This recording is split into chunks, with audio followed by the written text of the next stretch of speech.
agora, rapaziada, o Rodrigo Matos vai esmiuçar esse contrato do Flamengo com a Betano e dar mais detalhes do maior contrato da história do futebol brasileiro. Vamos lá. É. Vamos lá, Igor. Esse processo começa com o primeiro semestre ali, o Flamengo constatando que a PixBet, dentro da consolidação do mercado, ia deixar de ser um dos grandes players, né? Como a galera do mercado gosta de falar, né? Porque ela é uma empresa nacional e é uma empresa que tem um caixa reduzido comparado com as outras. E tem essa percepção, ao mesmo tempo que a PixBet começa a atrasar alguns valores de pagamentos, mas o que eu ouço no clube é que o principal não foram os atrasos, que poderiam ter sido resolvidos, que o principal foi essa questão de que, olha, o Flamengo precisa se associar com uma das maiores marcas, essas que vão ter caixa ali para aguentar no futuro. E aí começa uma negociação com a PixBet ao mesmo tempo que está tendo um atraso, negociação que já se desenrola desde abril, maio. A gente tinha dado a notícia até no Finanças em junho, né, que isso estava rolando, e outras empresas já estavam de olho e estavam conversando já com o Flamengo. Né, ela já tem relação com o clube, porque o clube vende placa de publicidade para essas. Todo mundo se conhece no mercado, né? Sim. E aí todas estavam sinalizando que fariam ofertas se o clube estivesse livre, né? Começa a negociação para se desvincular com a PixBet, uma negociação amigável, e aí vou dar uma informação aqui, a negociação foi fechada com a PixBet pagando até onde estava o contrato dela, que é agora agosto, e sem pagamento de multa rescisória. Então o Flamengo não precisa pagar a rescisão, e aí se desvinculou na semana passada com o anúncio, e aí chega num processo de funil. Você já tinha ali uma sinalização das marcas, a gente pode dar tanto, só que cada uma fazendo uma oferta em um formato diferente. O Flamengo chega para elas e fala assim, olha, vamos padronizar aqui, o formato é esse aqui, 3 anos de contrato, as propriedades são essas aqui, a gente tem para oferecer isso aqui, portanto, o patamar vai ser a partir de um determinado valor, então todas padronizam para fazer a oferta. E essas 3, Sporting Betting, Superbet e a Betano, fazem propostas altas, pela informação que eu tenho, parecidas, similares, não tem uma diferença tão grande entre elas.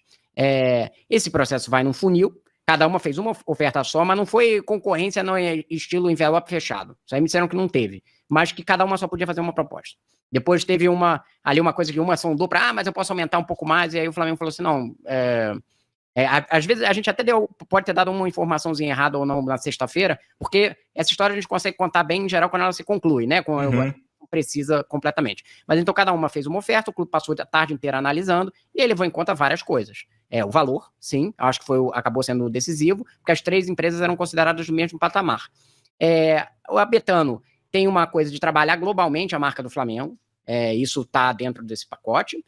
O valor, por que é alto assim, mais do que o dobro, né? E aí, qual é o valor? O valor que eu sei é de 250 milhões fixos, sem contar o bônus, em torno ali de 250. Eu sei que colegas aí já publicaram, colegas que têm credibilidade. Mais ou menos mais isso, alto, né? 268, talvez tenha uma diferença aí por conta do bônus. O valor que eu sei é esse de 250. Se tiver uma imprecisão, eu não tenho nenhum problema em corrigir posteriormente, mas essa foi a primeira informação que me deu uma fonte muito segura. Então, por que o Flamengo conseguiu esse valor tão alto? Conseguiu esse valor tão alto porque botou ali um monte de coisa. A rede social gigantesca, o Flamengo tem um cadastro gigantesco de data link ali de torcedores, que pode ser repassado ali para a Bet, né? Para ela digitar ali, para ter ganhos digitais, né? Nunca é só exposição de marca. O pessoal precisa memorizar isso bem, né? Não é discussão, só porque vai aparecer na camisa, nunca é só isso, é muito mais coisa que está envolvida nisso aí. A gente pode discutir aqui o Flamengo é a maior marca do futebol brasileiro? Acho que mas assim, que tivesse ali um Corinthians próximo também. Mas assim, eu acho que o que o Flamengo tem feito é trabalhar muito melhor a sua marca do que os outros grandes que estão no seu patamar. Inclusive do que o Palmeiras, e certamente do que o Corinthians, e certamente do que o São Paulo. É o que trabalha melhor. Então ele consegue o melhor potencial possível, é o que se viu nessa negociação. E aí estão todas as outras propriedades, time feminino, vôlei, basquete, e obviamente um bloqueio total em relação às outras bets para acordos com o Flamengo relacionados a patrocínio. Então esse pacote todo, essa questão da visão global do Flamengo, que eles pretendem utilizar o Flamengo inclusive globalmente para vender a marca Betano, eles têm acordos com outros clubes globais, não é só o Flamengo, né? Uma marca grande na Europa. Então tudo isso levou a esse valor que é mais do que o dobro do que era o valor de 115 milhões que era pago pela PixBet. É bem possível que tenha um reajuste geral aí no mercado de bets e patrocínios e que outros consigam aumentos, mas dificilmente alguém vai conseguir um contrato desse tamanho, que hoje é maior do que o contrato de TV do Flamengo. O contrato de TV do Flamengo com a Libra vai dar em torno de 200 milhões de reais. Né? A gente ainda não sabe o valor preciso, porque eles ainda estão num quebra-pau lá, inclusive depois tem notícia disso aí, mas está em aberto. Né? O valor preciso, porque tem um critério de audiência que não está definido. Mas é superior. E é uma tendência mundial das propriedades comerciais valerem mais do que os contratos de TV que estão mais ou menos estagnados, entendeu? O Flamengo tem uma exclusividade para todos os seus times em relação ao Betano, tenham eles estejam dentro do acordo comercial ou não. Uhum. E aí você falou de cifras aí, né, da posição, do tamanho da fatia de pizza de patrocínio e tal nessa dinâmica de arrecadação do Flamengo. Vale a gente lembrar, ainda com a ressalva de que era o contrato de TV anterior que acabou no ano passado, né? E também nos valores do ano passado. Eu tô dando uma olhada aqui no balanço de 2024. Patrocínio e publicidade, essa rubrica aí do Inter do Balanço, rendeu 320 milhões de reais ao Flamengo, arrecadação bruta, na temporada passada, né? No ano passado, 2024. Então dá pra gente imaginar, obviamente, com esse aumento de contrato, sei lá, dá pra pensar em 400 milhões, por que não, né? Dentro dessa dinâmica aí, desse crescimento de receita de um ano para outro. Patrocínio tem mais do que a camisa, né, Igor? Nesse que você falou. Isso é tudo. Patrocínio tudo. Patrocínio e publicidade é tudo. Eles mudam, a forma como eles põem no balanço é um pouco diferente, né? A camisa do Flamengo valia, a grosso modo, até então, entre 250 e 270 milhões por todas as propriedades, né? O clube acabou de ter também um outro contrato novo da Rap Vida, né? Que também entrou. Sim, nas costas. E aí tem esse aí que a gente vai calcular em torno de 135 milhões. Então, se você botar 135 milhões, já vai ser na casa de 400 milhões o valor da camisa do Flamengo. Vai por então, aí. Tranquilamente, já dá para fazer esse tipo de projeção. Lembrando que o Flamengo separa essa questão de patrocínio e publicidade de licenciamento e royalties, né? Que é venda de produto. Então, por exemplo, uma parte do contrato da Adidas vai para licenciamento e royalties, né? Porque boa parte é royalties lá dentro, né? Aí também, quando você olha lá no balanço, tem uma dificuldade que às vezes você tem TV, mas o pay-per-view está anotado em outra rubrica ali. Então tem umas questões ali em forma como o clube contabiliza os valores desses contratos. Como TV, né, mídia e publicidade convencional, que eles colocam direito de transmissão fixo, é o contrato fixo, mídias digitais e serviço on demand, né, que é a parte pay-per-view, e participação, exposição e performance, que é aquele negócio de premiação e tal. Isso aí deu na casa de 453 milhões, mas somando isso tudo, enfim, nessa dinâmica do contrato anterior que a gente estava comentando. Aí tem Libertadores, Copa do Brasil, tudo isso vai entrar como direito de transmissão. As pessoas esquecem, acham que é premiação. Uma premiação é direito de transmissão disfarçado, digamos assim, em formato por desempenho, né? Exato.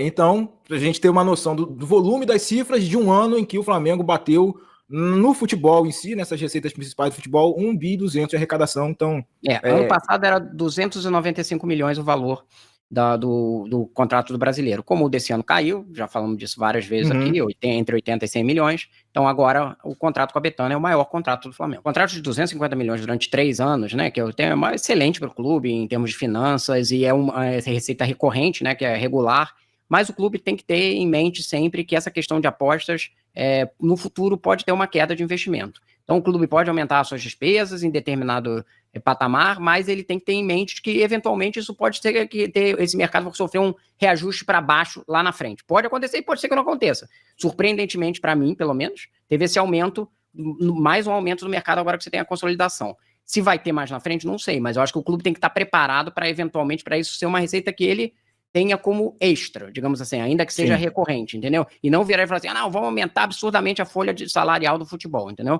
Acho que isso tem que ter em mente. Quando você falou, por exemplo, de contratação, a política do clube costuma ser investir em contratação o que ele ganha com venda de jogador, né? E não receita recorrente, como é o caso dessa de apostas. E só mais alguns detalhes, né? Se a gente for botar na ponta do lápis, até o final de 2028, quando acaba o contrato com a Betano, o Flamengo vai receber quase 1 bilhão de reais, tá? É uma grana, assim, que pode colocar o Flamengo até mesmo no top 10 em relação a patrocínios no mundo inteiro. Lembrando que o Brasil trabalha em real e não em euro como a Europa. Então, é uma conquista maior ainda, né? Se a gente for pôr na ponta do lápis a conversão monetária. Parabéns aí aos envolvidos e que o Flamengo consiga utilizar muito bem esse dinheiro, né? 260 e poucos milhões de reais por temporada. A imprensa, né? Uma parte da imprensa paulista arrancando os cabelos, vendo o tamanho que o Flamengo chegou, mas a gente só conseguiu fechar esse contrato. É muito bom a gente lembrar, porque a gente está organizado financeiramente. Se o Flamengo fosse aquele caos financeiro que acontecia antigamente, a gente não ia conseguir fechar um contrato nem parecido com esse, né? Um contrato que melhora a situação financeira, internacionaliza mais ainda a marca por causa da Betano. A Betano consegue trabalhar muito bem fora do Brasil, né? Uma empresa internacional que tem um know-how gigantesco no mercado. E ainda ajuda outros esportes, né? Porque a Betano não irá patrocinar apenas o futebol profissional. Então, parabéns por esse contrato. Muito obrigado à PixBet, né? Que ela serviu de escada, não no modo pejorativo, mas serviu de escada para o Flamengo conseguir esse tipo de contrato. A PixBet pagava mais ou menos 110 milhões de reais por ano para o Flamengo. E agora, em relação à Betano, esses valores subiram bastante. Se a PixBet tivesse conseguindo pagar os acordos firmados com o Flamengo, a PixBet continuaria no uniforme. Mas a PixBet não conseguiu cumprir com o acordo e chegou essa gigante, uma das maiores do mundo relacionadas a apostas esportivas, que é a Betano. Betano pagando essa baba pro Flamengo e os antes morrendo de inveja, né? Junto com a imprensa paulista também, que agora está falando em conflitos de interesse. Engraçado que ano passado a Betano patrocinava o Atlético Mineiro, mas ninguém falava sobre conflito de interesses, né? E agora, com o Flamengo sendo patrocinado pela Betano, eles puxaram da cova esse conflito de interesse. É brincadeira, é uma choradeira danada, tanto na imprensa quanto na torcida anti-rubro-negra.